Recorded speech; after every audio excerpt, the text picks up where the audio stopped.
ഇന്ന് മല്ലിയും മുളകും തേങ്ങയൊക്കെ വറുത്തരച്ച നല്ലൊരു പപ്പായക്കറിയാണ് ഞാൻ തയ്യാറാക്കുന്നത്.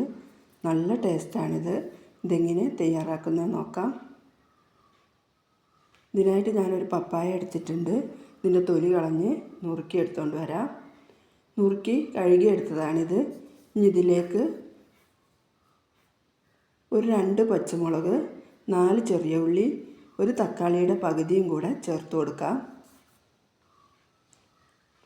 ആവശ്യത്തിനുള്ള ഉപ്പും ഒരു 1/4 ടീസ്പൂൺ മഞ്ഞൾപ്പൊടിയും കൂടെ ചേർത്ത് വേവാൻ ആവശ്യമുള്ള വെള്ളം ഒഴിച്ചു കൊടുക്കാം.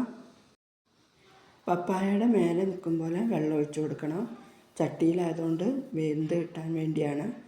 കുക്കറിലാവുമ്പോൾ അതിൻ്റെ പകുതി വെള്ളം ഒഴിച്ചു കൊടുത്താൽ മതി. 2 വിസിലടിച്ചാലും മതി. ഇനി അത് നമുക്ക് മൂടി വെച്ച് വേവിച്ചെടുക്കാം. അത് വെന്ത് വരുമ്പോഴേക്കും നമുക്ക് അതിലേക്കുള്ള അരപ്പ് തയ്യാറാക്കാം. അതിനായിട്ട് ഞാൻ ഈ പാൻ ചൂടായപ്പോൾ അതിലേക്ക് കുറച്ച് വെളിച്ചെണ്ണ ഒഴിച്ചു കൊടുത്തിട്ടുണ്ട്. നാടൻ കറിക്കൊക്കെ നല്ല വെളിച്ചെണ്ണയാണ്. അതിലേക്കൊരു 5-6 ഉണക്കമുളക് ഇട്ട് കൊടുക്കാം. നിങ്ങൾക്ക് എരിവിന് ആവശ്യത്തിനുള്ളത് ചേർത്ത് കൊടുക്കാം. അത് നായി വരുമ്പോൾ അതിലേക്ക് 1 സ്പൂൺ മല്ലി ചേർത്ത് കൊടുക്കാം. പച്ചമല്ലി, ഒരു 5 കുരുമുളക്, 5-6 കുരുമുളക് മതി. കുരുമുളക് കൂടി പോകണ്ട. ഒരു 1/4 ടീസ്പൂൺ വലിയ ജീരകമാണ് ഞാൻ ചേർക്കുന്നത്. വലിയ ജീരകം ഇഷ്ടമില്ലാത്തവർക്ക് ചെറിയ ജീരകം ചേർക്കാം. ചെറിയ ജീരകം ആകുമ്പോൾ ഒരു നുള്ള് ചേർത്താൽ മതി. ഇനി ഇതൊന്ന് മൂത്ത് വരട്ടെ. ഇതൊന്ന് മൂത്ത് വരുമ്പോൾ ഇതിലേക്ക് ഞാൻ ഒരു മുറിയുടെ പകുതി തേങ്ങ എടുത്തിട്ടുണ്ട്. അത് ഇതിലേക്ക് ചേർത്ത് കൊടുക്കണം.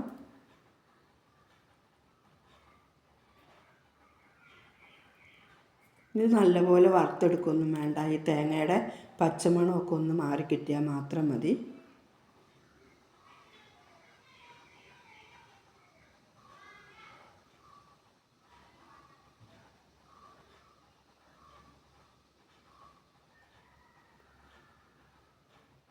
അതിൻ്റെ ആ പച്ചമണമൊക്കെ ഒന്ന് മാറി വന്നിട്ടുണ്ട്. ഇനി നമുക്ക് തീ ഓഫാക്കി കൊടുക്കാം. ഇത് ചൂടാറിയതിന് ശേഷം ഇതൊന്ന് അരച്ചെടുക്കണം. ഇനി നമ്മുടെ പപ്പായ വെന്തോ നോക്കാം. പപ്പായ വെന്ത് ഉടഞ്ഞു പോകുമൊന്നും വേണ്ട. പപ്പായൊക്കെ നല്ലപോലെ വെന്തിട്ടുണ്ട്. ഇനി ഇതിലേക്ക് ഞാൻ പുളി ഒഴിച്ചു കൊടുക്കുന്നുണ്ട്. പുളി നിങ്ങളുടെ ആവശ്യത്തിന് ഒഴിച്ചു കൊടുത്താൽ മതി.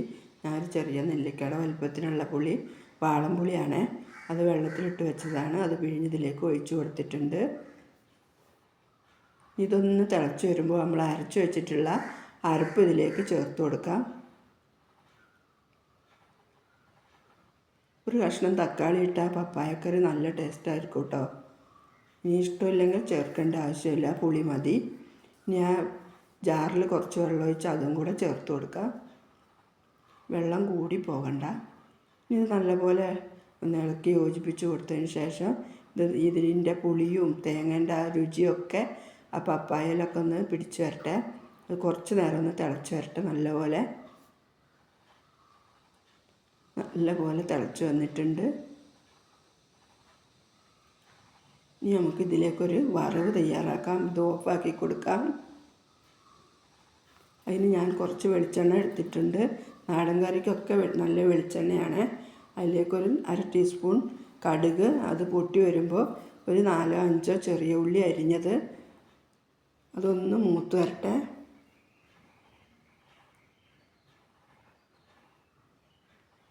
അത് മൂത്ത് വരുമ്പോൾ അതിലേക്ക് കുറച്ച് കറിവേപ്പില ചേർത്ത് കൊടുക്കാം. പപ്പായക്കറിക്കൊക്കെ കറിവേപ്പില നല്ലതാണ്. നല്ല ടേസ്റ്റ് കിട്ടും. ഇതായിട്ടുണ്ട്. ഇനി ഇത് നമുക്ക് ആ കറിയിലേക്ക് ചേർത്ത് കൊടുക്കാം.